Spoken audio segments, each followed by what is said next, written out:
WhatsApp us or call us at 457-9997. Rise and shine. Let's get ready to take on the day. Activated Mornings on WEFM 99.9 is on now.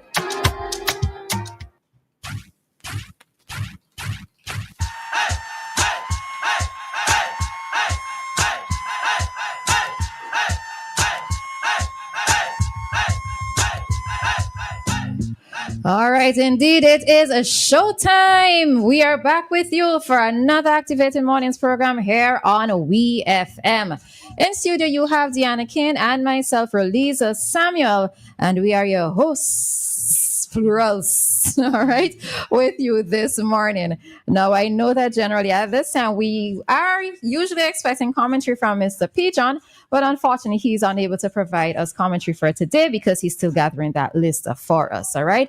For those of you who just need a gentle reminder, it's a sugar daddy list. That's yeah. Right.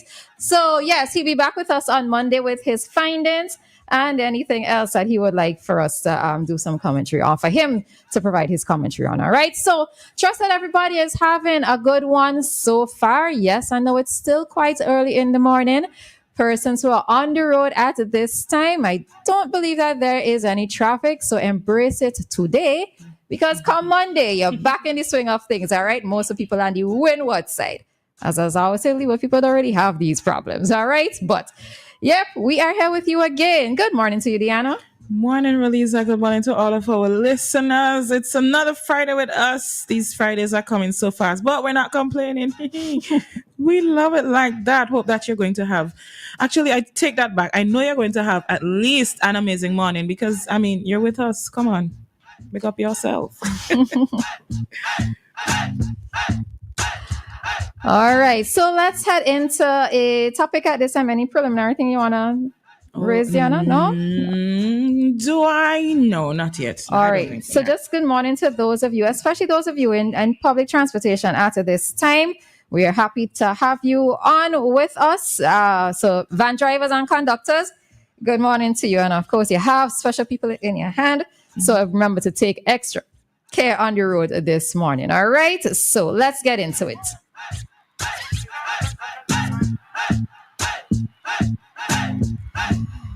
All right. So yesterday, the police issued a notice. All right. So the RSVGPF says that it's investigating reports of a male predator from the Mesopotamia Marico Valley area targeting young girls. All right. So he's reportedly been using social media to lure victims with false promises of money, shoes, and clothing, claiming to have links to a boutique in Kingston. And he doesn't actually have those connections. All right. So the police are saying if you have been approached or you have information, report it immediately to the nearest police station, the CID, or call 911. And please note that all reports are confidential and they are urging you to be smart, stay alert, don't fall for the trap, and don't become a victim. All right. So I just thought that this is interesting. In this area of social media, it's quite easy to make connections with people. And it is also quite easy for predators to make contact with minors.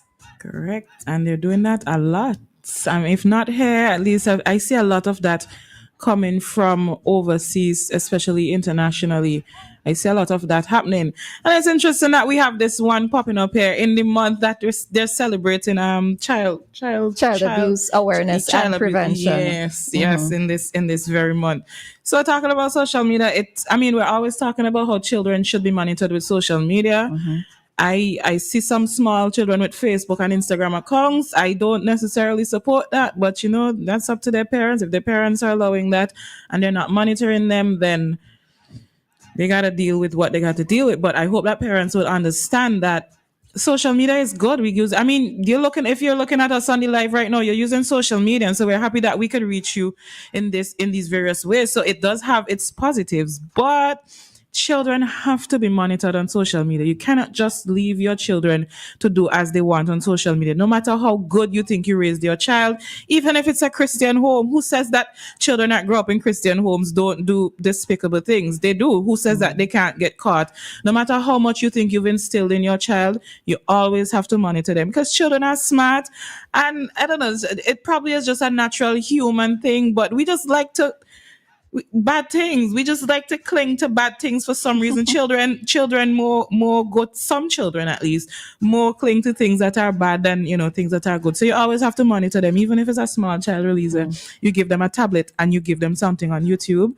What I noticed my son would do after a while, I wouldn't hear anything. He would turn on the volume to change to his own thing. Right? Yeah. Well, I remember children will go through a little bit of a rebellious streak and they will push the buttons to see how much they can get away with, right? But one it is, I'm looking at this as well. The urge is always for parents to be parents, right? You have to be involved in your children's life, and you raise it in one context in terms of monitoring their social media usage, monitoring who it is that they're speaking to, etc. And even after last night, I saw a video of this lady. She was crying. This is internationally though. She was crying and she's saying, urging parents again to monitor their children's usage because you just never know who your children might be talking to. They might show you, they could pull up the phone and show you and say, okay, well, I'm talking to a female to another female. I'm talking to Mary, and mommy might know who Mary is, but it may just be the name Mary, but it's not actually Mary. So another thing as well.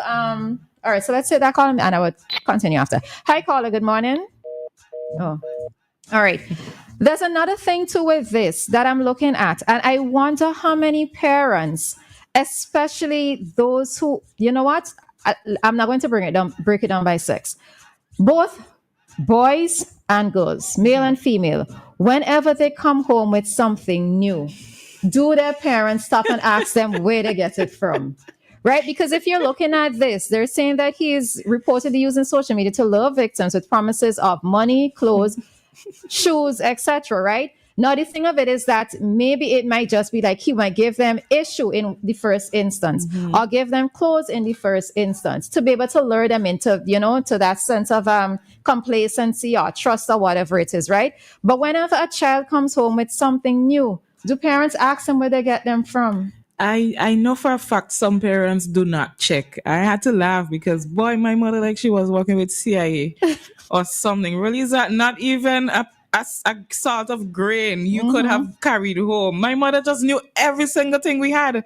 And the minute she saw something strange, where you get that? Carry it back. And that's the thing, because they know what it is they bought for you. So they would know exactly what it is that you're supposed to have. And I mean, she will know what color pencils she bought for you. So if you come home with pink and she knows she only buy yellow, she will ask you where it is. And that's the other thing. They will make you carry them back. But how many parents are actually involved in doing this, where they search their children's bag when they come home from school or they come home from town? You see them with a new pair of slippers. Do you ask them where they get it from? So how many parents are actually involved in their child's life in that way? And this is exactly how predators get into the picture. Yep. All right, so we have a caller. Hi, Joshua. Good morning. Good morning, ladies. Good morning. Morning. Man, me so confused this morning. I mean, I do not know which way is up. The sky is generally up. So if you want a starting point, you could do that. Look up in the sky. That's nicer than what I was going to suggest. Thank you, Roleza. Well, I am confused for a number of reasons, but the first one is something yesterday, Roleza, and I'm going to pull you up on this. Mr. Dave Roberts finally cleared up a lot of doubts in my mind. When he said that he used to be a man, you corrected him. How could you correct the guy? He said he used to be a man. Joshua! So now you see... Behave yourself as a brand new day. Dave, thank you very much for letting us know that you're transgender. Right? The guy said he used to be a man, let it be. And a question for you. What's the mojo? Who's mojo? I don't know. The only mojo I know is from Austin Powers. Okay, everybody has a different mojo as far as I know. Do not Google it as yet. Now, people said that Vincentians said that they're a Christian country. The Prime Minister, I like referring to the guy, because he's like the Pied Piper of Hamlin. He years ago he said the Why do evil I think forces Pied Piper lurking outside. has a different meaning? Let me Google this. Pardon? I'm saying, why do I think Pardon? Pied Piper has a different meaning? But let me Google it. Yeah. Anyway, he said years ago the evil forces lurking outside the gates. Now the Prime Minister went out the gates, captured those evil forces, took on the name the Duppy Conqueror, and he brought those evil forces into the gates. Now, unfortunately, the NDP, they introduced the mojo. Friday got a mojo, Rumpy got a mojo, everybody got a mojo. Now, no wonder I'm confused, because all of your songs you played this morning, your religious songs, they glorified God. Now, so how we got God, the mojo, and evil forces running around St. Vincent? No wonder I'm confused. And then comes the transgender Dave Roberts. Joshua, don't do that. Don't do that. Try to clear my mind. Don't do that. Let me tell you, I'm confused. Try to clear my mind. Don't do that. You know it was a slip of the tongue when he said it yesterday. It was just an insertion of one word. No, I don't. I do not know that. I cannot speak for Dave. Dave said he used to be a man. You know, I can't speak for him. Joshua, you woke up to violence this morning. My wife is right next to me listening. She's off today, and she's just shaking her head. Yolanda, I agree with you. I would have been doing the same thing too. Good morning to you, Yolanda. So let me make it clear. I do not have a mojo, because a mojo is a witch doctor. And Mr. Friday said that should be the road march. Okay. And you wondering why I'm confused? Have a great day, ladies. Oh, by the way, Anita, good morning. I'll link up with you later. All right. Thanks, Joshua. Oh, Lordy. You could take a Vinci out of Vinci, but the tructionism in them never goes away. All right. So Joshua might be in Bermuda for donkey odd years, but he's still truction. All right. So just to wrap up this particular topic. So yes, again, we're urging parents to be more involved in their children's lives. Whether or not you want the extra work, the point is that raising these children in the correct way, they are your responsibility. All right. So you have to be involved. You have to stay alert, and you have to ask questions. All right. Don't let them run tricks around you. You were young once, and you know the tricks that you used to try to pull on your parents. So remember those days. All right. So just be mindful and be alert, and to the children out there in particular. All right. And this is one of the things where I always say sometimes it goes back to that family, that relationship between child and parent, right? Because if a child feels loved by their parent, they will feel open and comfortable to talk to them about every and anything. Correct. And especially with young girls I can't really separate it, because we know that men also try to lure young boys as well, right? Or even older females try to lure young boys as well. So I have to do it across the board. But if you have that relationship with your child, the child would not have to necessarily go outside wanting to get things from a stranger. All right. Mm-hmm. If you explain to a child why it is that you cannot afford to get them this new phone, or you cannot afford to get them this brand name bag, let them have an understanding of why it is that you're saying no at this particular point in time, so that they don't have to go outside seeking to get that sort of quote unquote attention, that quote unquote false love that they are that other persons come to them portraying to have or professing to have. So parents, it's a lot of work on your part, but you have to do it. All right. Correct. All righty. So with that, we just want to say good morning to the persons on the live, and with that, we are heading on out at this time to bring to you today's traffic talk.